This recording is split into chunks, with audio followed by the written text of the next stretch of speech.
So here is the horse, and it's kind of funny. They say that, you know, horses are super complex, but in this one, all you have to do is know how to draw a light bulb. This is a light bulb shape. So they're just showing you how to do a very far off in the distance back of a horse. So we're going to roll with it.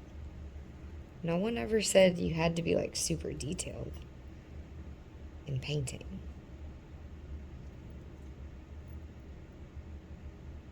I need more paint and less water. It's real runny.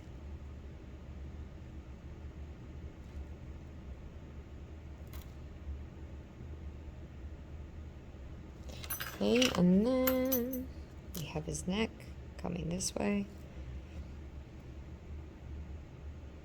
And the shape of his head there. You can kind of play with different brown colors too, because horses are all sorts of different colors, right? And then all you do is fill in. That's it. Give them some ears.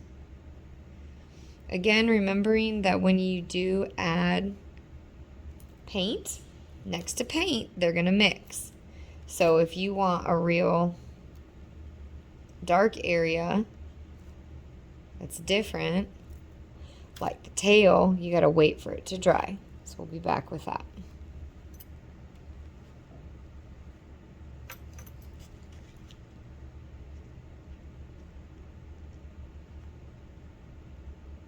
Here's that technique of lightening it up. I just got a paper towel and it absorbs the extra paint. Maybe I didn't like that spot.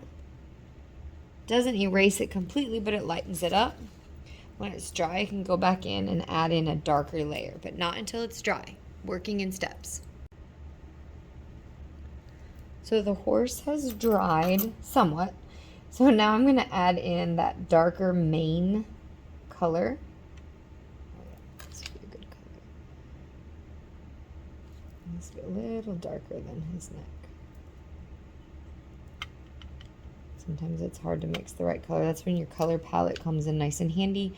And having an extra little piece of paper to test the color on before you put it on your art is also very helpful when you're doing watercolor.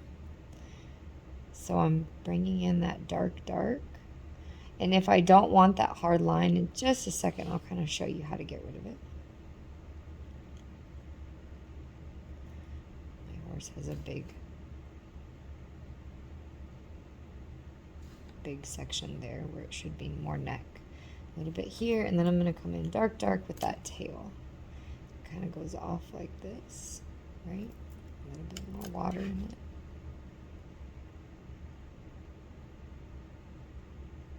There we go. And as you can see, I went back and added a little water to my brush, which now blends it in a little bit. So you're creating values of all the different browns. There, that's a little better. The shape of my horse was a little off. Now I'm going to add in that fence line that they have next to him. It kind of gives that illusion. Remember again that this is all going to go in a faraway landscape. And then I'll add in some green. Because we don't want our horses or our cows or our sheep floating.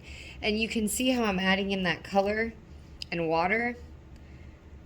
I'm making it come all the way down. That's called a wash. It's wet on wet technique. If you don't want it that wet, then you get more paint. And you fill it in and it blends. Blending and bleeding. See, I've added in a different green now. When it dries, that will be a part of it. Lights and darks.